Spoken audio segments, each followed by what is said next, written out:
Hello everyone, welcome back to my channel. ಇವತ್ತು ನಂದು driving licence test ಇದೆ, 2 wheeler ಮತ್ತು 4 ವೀಲರ್ದು. ಬೆಳಗ್ಗೆನೇ ಬೇಗ ಎದ್ದು ಅಕ್ಕಿ ರೊಟ್ಟಿ ಮಾಡಿ ಬೆಂಡೆಕಾಯಿ ಗೊಜ್ಜು ಮಾಡಿದೆ.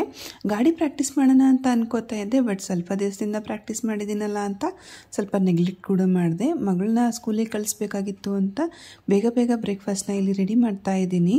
ಬೇಗ ಮಗಳನ್ನ ರೆಡಿ ಮಾಡಿಸಿ ತಿಂಡಿ ತಿನ್ನಿಸಿ ಈಗ ಸ್ಕೂಲ್ಗೆ ಹೋಗೋಕ್ಕೆ ರೆಡಿ ಮಾಡಿದ್ದೀನಿ. ಇಲ್ಲಿಂದ ನಾನು ನೆಕ್ಸ್ಟ್ ನಮ್ಮ ಡ್ರೈವಿಂಗ್ ಸ್ಕೂಲ್ಗೆ ಹೋಗಿ ಒಂದು ಫಾರ್ಮ್ನ ಕಲೆಕ್ಟ್ ಮಾಡಿಕೊಂಡು ಅಲ್ಲಿಂದ RTOಗೆ ಹೋಗಬೇಕಾಗಿತ್ತು. ನೋಡಿ, ಈಗ ನಾನು RTOಗೆ ಹೋಗ್ತಾ ಇದ್ದೀನಿ. RTOಗೆ ಹೋಗಿ ಅಲ್ಲೊಂದು ಅಪ್ಲಿಕೇಶನ್ ಫಾರ್ಮ್ ಕೊಡ್ತಾರೆ, ಅಲ್ಲಿಗೆ ನಾನು ಹೋಗಿ ಫೋಟೋ ತೆಗೆಸ್ಕೋಬೇಕಿತ್ತು. ನಾನು ಬಂದಾಗ 9 ಗಂಟೆ, ಇಲ್ಲಿ ಯಾರೂ ಇರಲಿಲ್ಲ. ಫಸ್ಟ್ ಹೋಗಿ ನಿಂತ್ಕೊಂಡ್ರೆ ಬೇಗ ಮುಗಿದೋಗುತ್ತೆ ಅಂತ ಬಂದಿದ್ದೆ. ನಾನು ಹೋದಾಗ ಒಬ್ಬರು ಮಾತ್ರ ಇದ್ದರು. ಅದಾದಮೇಲೆ ಸ್ವಲ್ಪ ಹೊತ್ತು ವೆಯ್ಟ್ ಮಾಡಿದ್ಮೇಲೆ ನೋಡ್ತಾ ಇರ್ಬೋದು, ಇಷ್ಟು ಜನ ಎಲ್ಲ ಬಂದುಬಿಟ್ರು. ತುಂಬ ಖುಷಿಯಲ್ಲಿದ್ದೆ, ಏನೋ ಇವತ್ತು ಫುಲ್ ಕ್ಲಿಯರ್ ಮಾಡಿಬಿಡ್ತೀನಿ ಅಂತ. ಇದೆಲ್ಲ ಮುಗಿಸ್ಕೊಂಡು ಆಮೇಲೆ ಮನೆಗೆ ಹೋದೆ. ಮನೆಗೆ ಬಂದಮೇಲೂ ನನಗೆ ಇಂಪಾರ್ಟೆಂಟ್ ವರ್ಕ್ ಇತ್ತು ಆಫೀಸಲ್ಲೂ. ಇವತ್ತೊಂದು ಇಂಪಾರ್ಟೆಂಟ್ ಡೆಪ್ಲಾಯ್ಮೆಂಟ್ ಇತ್ತು. ಡೆಪ್ಲಾಯ್ಮೆಂಟ್ ಅಂದರೆ ಕೋಡಿಂಗ್ ಗೊತ್ತಿರೋರಿಗೆಲ್ಲ ಗೊತ್ತಿರುತ್ತೆ ಅಂತ ಅನ್ಕೋತೀನಿ.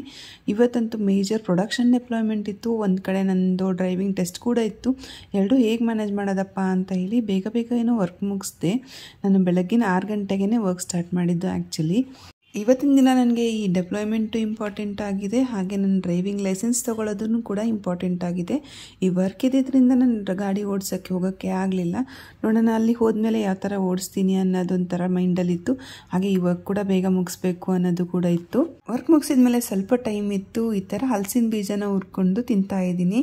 ಸ್ವಲ್ಪ ಟೈಮ್ ಪಾಸ್ ಕೂಡ ಮಾಡ್ತಾ ಇದ್ದೀನಿ. ಹಾಗೆ ಜೊತೆಗೂ ಸ್ವಲ್ಪ ವರ್ಕ್ ಮಾಡಿ ನೆಕ್ಸ್ಟ್ ಈಗ ಮಾಡೋ ಅಷ್ಟೊತ್ತಿಗೆ ಟೈಮ್ ಆಗೇ ಹೋಯಿತು. ಫಸ್ಟ್ ಈಗ RTO ಕಡೆ ಹೋಗೋಣ ಅಂತ ಈಗ ಹೊರಟ್ಬಿಟ್ಟೆ.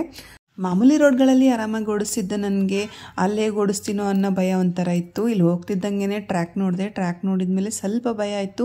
ಒಂಥರ 8 ಥರ ಶೇಪ್ ಇರುತ್ತೆ, ಅದರಲ್ಲಿ ಓಡಿಸ್ಬೇಕಾಗಿತ್ತು. ನೋಡ್ತಾ ಇರ್ಬೋದು, ಇಷ್ಟು ಜನ DLಗೆ ಅಪ್ಲೈ ಮಾಡಿದ್ರು ಇವತ್ತು. 8 ಶೇಪಲ್ಲಿ ಗಾಡಿ ಓಡಿಸ್ಬೇಕು ಅಂತ ಗೊತ್ತಿತ್ತು, ಬಟ್ 1 ನಿಮಿಷದಲ್ಲೇ ಓಡಿಸ್ಬೇಕು ಅಂತ ನಂಗೆ ಗೊತ್ತೇ ಇರಲಿಲ್ಲ. ನಾನು ಇದನ್ನ ಕಂಪ್ಲೀಟ್ ಮಾಡೋಕ್ಕೆ 1.5 ನಿಮಿಷ ತೊಗೊಂಡು ಇದರಲ್ಲಿ ನಾನು ಫೇಲ್ ಆದೆ. 2 ವೀಲರ್ ಫೇಲ್ ಆದರೆ 4 ವೀಲರು ಅವರು ಕೊಡಲಿಲ್ಲ. ತುಂಬ ತುಂಬಾ ಬೇಜಾರಾಗೋಗಿತ್ತು. ಕಾಲೇಜಲ್ಲೂ ಯಾವ ಟೆಸ್ಟಲ್ಲೂ ಎಕ್ಸಾಮಲ್ಲೂ ನಾನು ಫೇಲ್ ಆಗಿರಲಿಲ್ಲ, ಬಟ್ ಈ DL ಟೆಸ್ಟಲ್ಲಿ ಫೇಲ್ ಆಗಿಬಿಟ್ನಲ್ಲ ಅಂತ ತುಂಬಾ ಬೇಜಾರಾಯಿತು. ಬಟ್ ಸೋಲೆ ಗೆಲುವಿನ ಮೆಟ್ಲು ಅಂದ್ಕೊಂಡು ಸಮಾಧಾನ ಮಾಡಿಕೊಂಡು ನೆಕ್ಸ್ಟ್ 1 ವೀಕ್ ಫುಲ್ ಪ್ರಾಕ್ಟೀಸ್ ಮಾಡಿ ನೆಕ್ಸ್ಟ್ ವೀಕಲ್ಲಿ ಮತ್ತೆ ನಾನು DL ಟೆಸ್ಟ್ ಕೊಟ್ಟೆ.